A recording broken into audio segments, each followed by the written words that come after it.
Ok, let's go. Alors, bon, c'est lancé, c'est ready, c'est parti. Bienvenue sur Ma Vie Positive TV et aujourd'hui, on est avec Camille de Mindset of Camille et on va vous présenter nos lectures. C'est parti.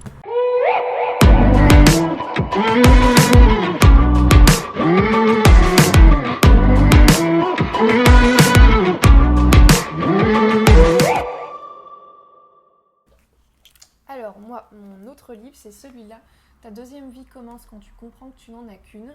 En fait, c'est ce livre-là qui m'a permis de me rappeler pour quelles raisons je voulais devenir coach. Parce qu'en fait, on en parle un petit peu dedans et ça m'a retilté et j'ai trouvé ça hyper sympa parce que de base, j'aime pas les romans. Et là, c'est un roman basé sur du dev perso, on peut dire ça, je pense. Et du coup, j'ai vraiment adoré parce que il remet les choses en place. Il est super bien écrit. Je trouve que l'histoire, elle est extra prenante. Enfin, c'est pas pour rien. Je pense que c'est l'un des livres qui est le plus lu actuellement, il me semble. Je crois Oui, qu'il était il a écrit. fait un... Ouais, 1 million de lecteurs. ouais, 1 peut-être million de pas lecteurs. encore en ce moment, mais en tout cas, au moment où il est sorti, ouais, il a cartonné. Et j'ai beaucoup aimé parce que, en fait, moi, personnellement, ça m'a beaucoup parlé. Ta deuxième vie, elle commence quand tu comprends qu'en fait, bah, t'en as qu'une. Des fois, t'as pas l'impression que t'as. Ah, mais c'est une phrase vie. toute simple, mais oui. en fait, elle veut dire beaucoup. Ouais, et Beaucoup de puis choses. ça parle de beaucoup de choses et franchement le côté romancé dev personnel, bah super sympa, c'est pas tiré par les cheveux, c'est quelque chose que tu peux appliquer en fait finalement et puis j'ai vraiment bien aimé. C'est pour, par exemple, si tu souffres actuellement dans ta situation, que tu te sens un peu perdu, que tu sais pas par où aller et tout ça, bah, c'est un super livre qui résume un petit peu ça en fait. Donc voilà. Super, super. Je le connais pas celui-ci. Enfin, je connaissais de nom, mais je l'ai pas, je l'ai si pas tu lu. veux, je te prête. Si tu savais la pile qui m'attend à la maison. Ah, pareil, une bibliothèque. Mais peut-être. Alors celui-là, je vous en parle rapidement. C'est tout mignon. Qui a piqué mon fromage? C'est pas grave, t'inquiète. Ça va? Alors. Ouais. Non, Donc ensuite, moi, qui a piqué mon fromage? Trop mignon, super livre. Ça a été un best-seller. Il est énormément donné dans les entreprises américaines. Ah. Les PDG donnent ça à leurs employés. Alors je ne sais pas si c'est une bonne idée parce que des fois, quand on disait dans une autre interview qu'on vous partagera, que j'ai fait de toi, on disait que les gens des fois sont pas bien où ils sont et qu'il faut du changement. Donc je sais pas si quand on lit ça, les gens ont envie de rester dans ta société du coup, s'ils se rendent compte qu'ils sont pas heureux. Mais bon, en tout cas, c'est un petit livre super mignon. En fait, c'est une fable.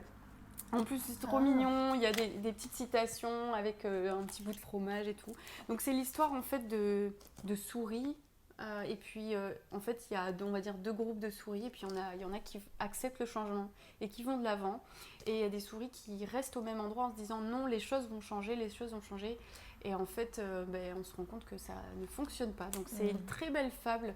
Je le conseille aussi à beaucoup de profs ou instituteurs, puisque c'est vraiment bien écrit, c'est mignon. Il y a Baluchon, c'est le nom d'un... Enfin, c'est très imagé. Moi, j'ai adoré. Je le trouve peut-être, la seule petite critique, je trouve quand même que c'est un livre un petit peu cher parce qu'il est à 14 € et voilà, c'est vraiment un petit livre, c'est une petite fable, ça se lit limite en 2 jours. Donc voilà, il est un peu cher je trouve pour être accessible à tout le monde, mais c'était le seul petit truc que je trouvais, mais voilà. Super mignon, super petite histoire sur le changement.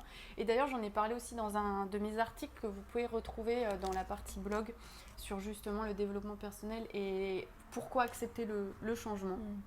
Et d'ailleurs, vous pouvez aussi retrouver l'interview de Camille. Je vous mettrai le lien en dessous et pareil, où elle nous parle de son grand changement de vie. Grand changement. En tout cas, ce livre, j'en ai pas mal entendu parler, mais je l'ai pas lu non plus.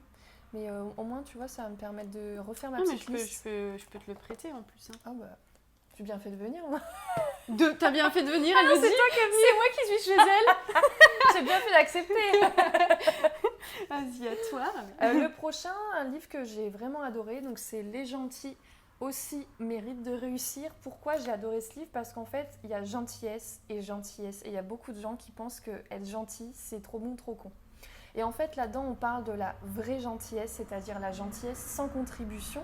Parce qu'il y a beaucoup de gens aujourd'hui qui sont gentils, mais dans l'attente de quelque chose. Ouais, mais t'as vu, j'ai été gentil. Oui, mais t'as vu, après tout ce que j'ai fait pour toi. Et finalement, c'est pas de la vraie gentillesse. Donc là, il remet les choses dans l'ordre avec la gentillesse. Qu'est-ce que c'est ? Quelles limites tu dois avoir pour rester gentil et pas devenir, entre guillemets, trop bon, trop con ? Et en même temps, quelle gentillesse tu dois avoir pour pas avoir le côté en fait, je suis gentil pour que derrière j'ai quelque chose en retour. Et il en parle aussi bien dans le côté affectueux que dans le côté travail aussi, dans les relations au travail. Bien sûr. Et il donne aussi beaucoup d'astuces sur comment travailler tout ça. Il parle de valeurs. Enfin, voilà, j'ai vraiment aimé parce qu'il est très instructif. Je vous montre quand même. Elle a adoré son livre. Et je vous passe toutes les couleurs à la tête. Moi, c'est simple quand donc j'aime ça, bien un livre. c'est la coach Voilà. qui a fait ses petites annotations. Donc,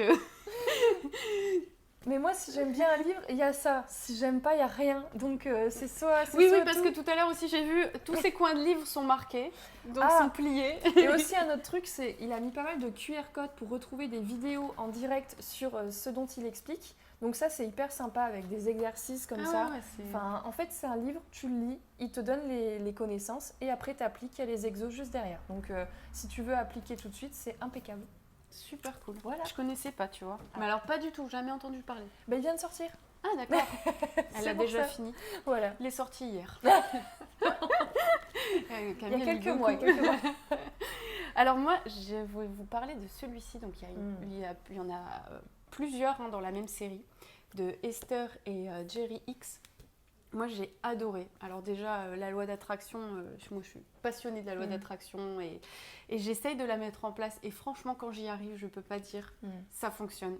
Ça envoie sévère. J'ai l'impression que je peux tout avoir. Et voilà. Quand je suis sortie de ce livre, j'avais l'impression que je pouvais tout faire. Mais vraiment, j'avais l'impression que j'avais des super pouvoirs. Je me dis, mais en fait, si vraiment je travaille autrement dans ma façon de faire, dans mes pensées, que je vibre, quand je dis vibrer, c'est-à-dire avoir vraiment au fond de nous, c'est pas juste dire je vais avoir ça ou je vais faire ça, non, c'est l'imaginer, le vivre.